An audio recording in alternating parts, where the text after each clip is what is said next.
లలితా సహస్రనామ స్తోత్రం చదవటం వల్ల అద్భుతమైన ప్రయోజనాలు పొందుతామని మనందరికీ తెలుసు. కానీ ఏ కోరిక తీరాలంటే ఎలా చదవాలి? ఆరోగ్యం, వివాహం, ఉద్యోగం, ప్రమోషన్, స్వగృహం, అనేకమైన కోరికలు ఉంటాయి కదా. ఏ కోరిక తీరాలంటే ఏ మంత్రం ఎప్పుడు ఎన్నిసార్లు చదవాలి అని తెలుసుకుని చదివామనుకోండి, దానివల్ల చక్కటి అద్భుతమైన సత్ఫలితాలు పొందుతాం. ఈ మంత్రం లలితా సహస్రనామంలోని 3వ మంత్రం. ఓం శ్రీమత్ సింహాసనేశ్వర్యై నమః. ఈ మంత్రం పఠించటం వల్ల శుభాన్ని, ఆధిపత్యాన్ని, ఉన్నత శ్రేణి, ప్రమోషన్, జీతం, ఐశ్వర్యం ఇస్తుంది. 52 శుక్రవారాలు 108 సార్లు పఠిస్తే అనుకున్న పదవి లభిస్తుంది. ప్రతిరోజు 11 సార్లు పఠిస్తే ఉద్యోగంలో అభివృద్ధి అంటే ప్రమోషన్, సంతోషాన్నిచ్చే జీతం లభిస్తుంది. ఇది లలితా సహస్రనామంలోని 4వ మంత్రం. ఓం చిదగ్నికుండ సంభూతాయ నమః.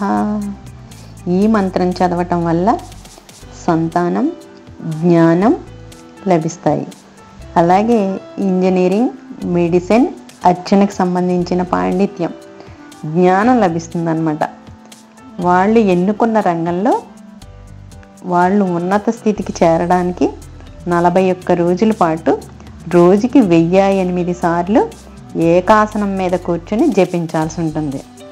అలాగే సంతానం కోసమైతే 41 రోజులు 108 సార్లు ఆవు పాలు మీద తీసిన వెన్న లేదా పాలు నివేదన చేసి జపించాలి. నైవేద్యం స్వీకరిస్తే పిల్లలు పుడతారు. పిల్లలు కావాలనుకున్న వాళ్ళు మాత్రమే ఆ నైవేద్యాన్ని స్వీకరించాల్సి ఉంటుంది. లలితా సహస్రనామంలోని 6వ నామం. ఓం ఉద్యద్భాను సహస్రాభాయ నమః. ఈ మంత్రాన్ని చదవటం వల్ల కంటిలో ఉన్న దోషాలు పోయి మంచి కంటి చూపు వస్తుంది. దూరంగా ఉన్న మనిషి కనబడతారు. ప్రతిరోజు సూర్యోదయ సమయంలో కళ్ళ మీద చేతులు పెట్టుకుని 11 సార్లు చెయ్యాలి. ఇలా చేయడం వల్ల చిన్న అక్షరాలు కూడా కనిపిస్తాయి.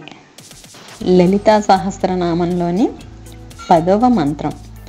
ఓం మనోరూపేక్షు కోదండాయ నమః. ఈ మంత్రం శత్రుత్వ బాధలు ఉన్నవాళ్ళు పఠించాలి. ఇంట్లో వాళ్ళతో కానీ, చుట్టుపక్కల వాళ్ళతో కానీ, ఆఫీసులో కానీ, ఒక్కోసారి బస్సులో ప్రయాణికులతో కానీ, ఎవరితో అయినా సరే అకారణంగా గొడవలు వస్తూ ఉంటాయి కదా. వాళ్ళు ముందుగా గురుమంత్రం అంటే గురు బ్రహ్మ గురు విష్ణు ఉంటుంది కదా, ఆ మంత్రం చదువుకొని తర్వాత ఈ మంత్రాన్ని 11 సార్లు కానీ 27 లేదా 81 సార్లు కానీ 1 సంవత్సరం పాటు వాళ్ళ యొక్క సమస్య తీవ్రతను బట్టి జపించాల్సి ఉంటుంది.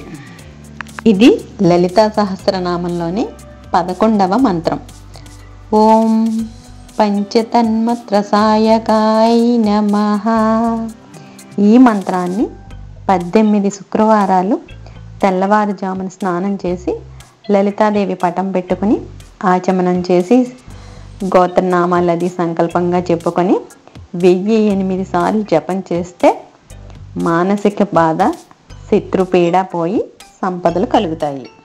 లలితాదేవి పటం పెట్టుకొని ముందుగా మీరు లలితా సహస్రనామాన్ని చదివిన తర్వాత మీరు ఏ నామాన్ని అయితే ఎంచుకున్నారో ఆ నామాన్ని ఏ వారం చదవాలో, ఎన్నిసార్లు చదవాలో ఆ విధంగా చదివితే మీరు అద్భుతమైన సత్ఫలితాలు పొందుతారు.